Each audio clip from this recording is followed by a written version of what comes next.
Alka-Seltzer. First. Fast. And always.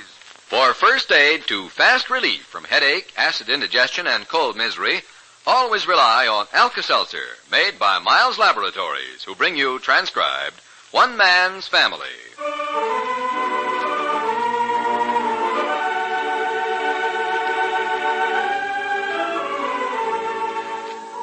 Overheard between Maudie Pemberton and Clifford in Maudie's apartment. Does something smell good? Well, I'm experimenting tonight. I hope it turns out all right because Paul's coming to dinner, too. Oh, how come? Well, I got a letter from Teddy, and she wanted me to see Paul and give her a full report. So, as long as I was cooking dinner for you, I thought I'd ask him to come along, too. So that's how it is with the Barbours today. Alka-Seltzer. First. Fast. And always. Yes, friends, Alka-Seltzer is first choice for fast relief from headache. That's why so many thousands always drink a glass of sparkling, refreshing Alka-Seltzer whenever they're miserable with a headache. Alka-Seltzer contains one of the world's most effective pain relievers, called sodium acetylsalicylate. And another thing, Alka-Seltzer is already in solution when you take it. It's ready to go to work instantly. That's why it brings such fast relief. Try Alka-Seltzer yourself. Yes, think first of Alka-Seltzer whenever you have a headache. Drink Alka-Seltzer and see how fast you feel better. Always depend on Alka-Seltzer for the comforting relief you want. Remember, Alka-Seltzer. Ask your druggist for Alka-Seltzer. First. Fast. And always.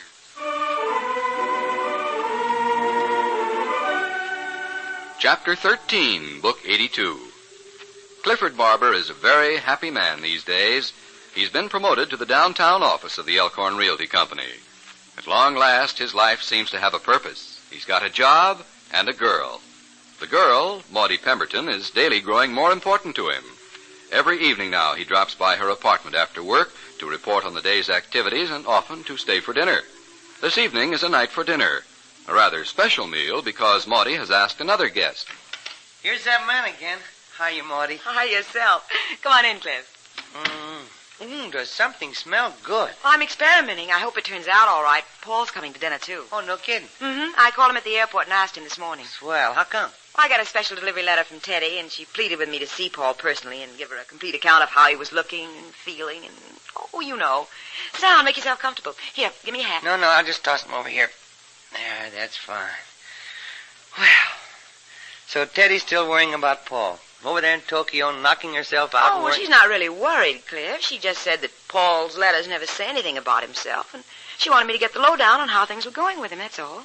So I thought as long as I was cooking dinner for you, I'd ask him to come along, too. I bet he jumped at it. I've been raving to him what a wonderful cook you are. As a matter of fact, I've been doing a lot of raving about you lately. Did you know that?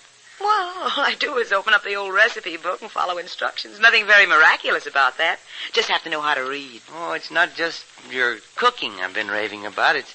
I've been doing a little raving about you personally, kiddo. Kiddo. I haven't heard that expression for years. Oh, I'm sharp. Pick up all kinds of cute sayings downtown there with the man. Oh, I'll bet. What'd you sell today? The Rust Building? Okay. Oh, that's Paul, I guess. Come on in. I had an invitation to enter. How are you, Paul? Glad to see you. Well, thank you, Maudie. Hi, son. Well, you look comfortable. Here, Paul, I'll take your things. Thank you. Oh, you're gonna live tonight. You smell that dinner? I should say so. You'll pardon me for not rising, I'm sure. What have you done to this brother of mine, Maudie? Certainly seems to be on top of the world. Doesn't he, though? Sit down, Paul. I've got to run into the kitchen a second, take a look at things. Is there anything I can do? Yes, just sit there. Okay.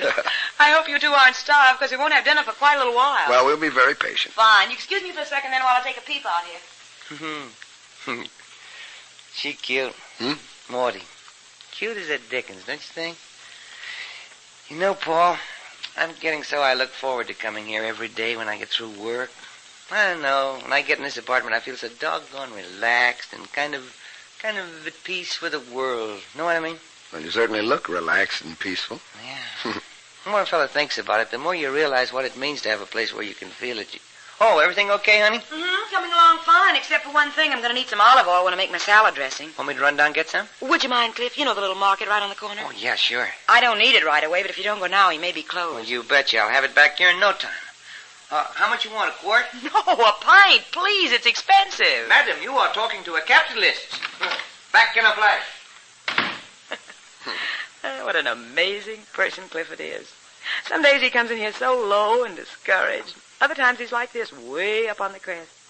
Has he always been like that, Paul? Oh, he's subject to moods, all right.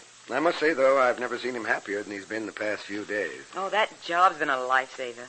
It's so wonderful he's doing so well, isn't it? He's as excited as a little boy with a new football. Yeah. Of course, that boyish enthusiasm makes him very charming. But I can't help wondering about him sometimes. Wondering what?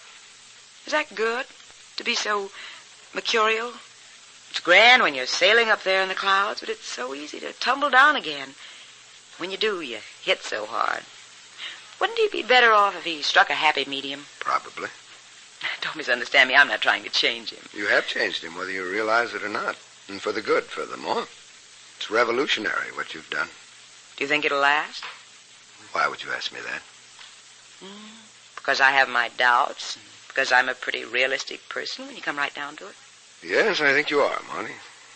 You have a doubt, too, haven't you, Bob Cliff? Maybe. Are you afraid to come right out and say it? Because I might think you're disloyal to your brother? No, I said maybe because any doubt about his future is pretty closely tied in with you.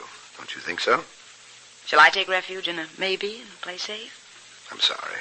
That was a bit presumptuous. Oh, not at all. I like being honest. Let's do talk about Clifford and me. I need to. And I trust you, Paul. How could I help it after hearing Teddy go on about you the way she did? Oh, what about Teddy's letter? What does she have to say? Can I be selfish and talk about me for a minute first? Oh, by all means, let's talk about you. And may I add, you've chosen a most interesting subject. You baffle me, Mr. Paul Barbour. I'm never quite sure if you're not just a teeny bit amused by me, even when you're apparently being serious. Do you feel sort of cynical toward women way down deep? Well, if I am, it's so deep I'm not aware of it, Maudie. Consciously, I don't feel cynical about anything, except perhaps about myself. One minute I think you're cynical, and the very next thing you say, you convince me you're the most sincere person I've ever known. Why is that? I thought we were going to talk about Maudie. Okay. That won't be nearly as puzzling as trying to figure you out. Well, at least it'll be more comfortable for me. So, what about you and Cliff? Paul, I know he tells you everything, so I'm sure you know what he told me a while back. That he was afraid I was getting too serious. He was very skittish. Thought I was going to up and marry him when he wasn't on guard. To be perfectly frank, I did think about it there for a while. And now? I think it would be the greatest mistake in the world. For both of us. The more I see of Clifford, the surer I've become he should never get married. Why? Oh, now, Paul, you know why as well as I do. He couldn't stand the responsibilities and the irritations and the sacrifices that marriage always carries along with it. Wouldn't be any time until I was Mama and he was my little boy. Not that I don't love mothering him. I've been doing it for some time now. It satisfies the maternal urge in me. But that's no go in a marriage. When I marry somebody, I want a husband. Real, honest-to-gosh man. And I'll give out with the maternal side on the kids we have. I see. Strange. Sometimes the thing we fear at first turns out to be the very thing we want eventually. You mean he's toying with the idea of marriage now? There have been little telltale signs lately. As you say, it's strange. Of course, it might be further evidence of that boyish perverseness. When he thought I was serious, he didn't want it, and then when it's withdrawn, he does. Yeah, I know. I'm thinking the same thing, Paul.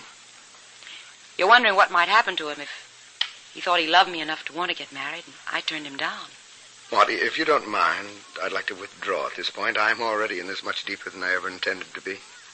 What you and Clifford do is something that should be decided by you two alone. It isn't right for me to be in on it. But I asked for it. You're not interfering. I want to know what you think. My thinking might be influenced by my emotions, so what I thought or said might not be sound. Now I'm full of conflicting emotions, too. I adore Clifford. I want to help him. I want him to succeed and be happy and everything wonderful.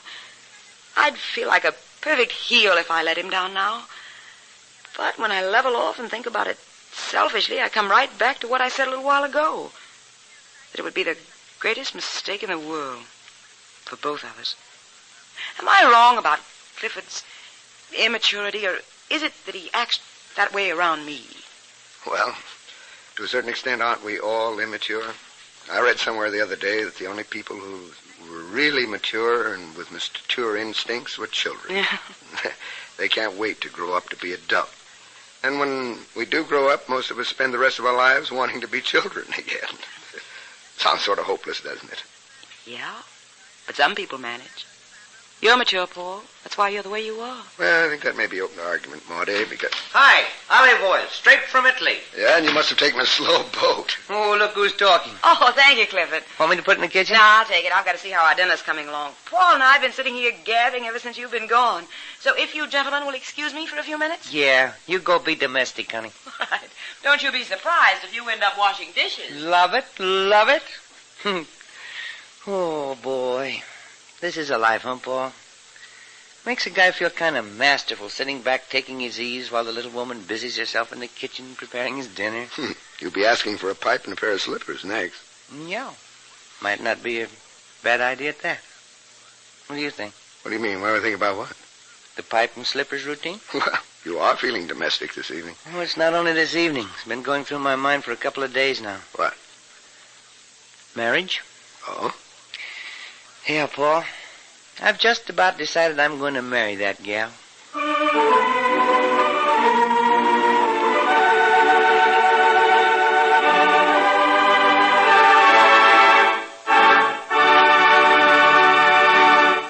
The Barbours will be back in just a moment. Alka-Seltzer. First Fast. and always. Yes, friends, Alka-Seltzer. First, fast, and always.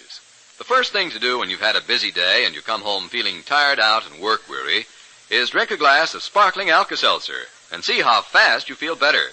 That's right. Always depend on Alka-Seltzer. Relax and freshen up with Alka-Seltzer. Just dissolve 1 or 2 Alka-Seltzer tablets in a glass of water, then drink the sparkling, refreshing solution this makes. See how quickly and effectively Alka-Seltzer can relieve the tired, tense, aching muscles and headache. How its alkalizing properties actually help speed recovery from the fatigue itself.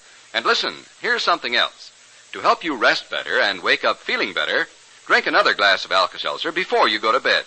Yes, Alka-Seltzer offers real relief from that tense, tired feeling that follows a hectic day of nervous tension and hard work. Won't you? Alka-Seltzer when you come home from a work-weary day and also before you go to bed. Remember, Alka-Seltzer. Ask your druggist for Alka-Seltzer. First Fast. and always. Here's the family again. Well, what'd I tell you, Paul? Isn't Maudie just about the greatest cook you ever saw? No question about it. It's a unanimous verdict. Gentlemen, the lady is bowing with modest gratitude. Well, suppose I start washing dishes. Might as well begin getting used to it.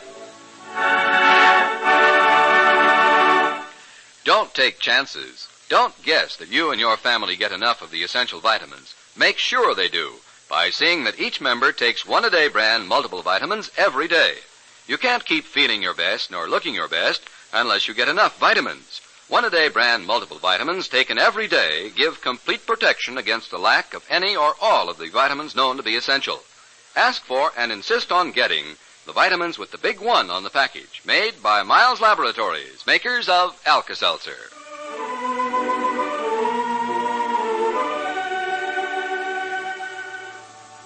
One Man's Family is brought to you every weekday night at this time, transcribed by Miles Laboratories, makers of Alka-Seltzer.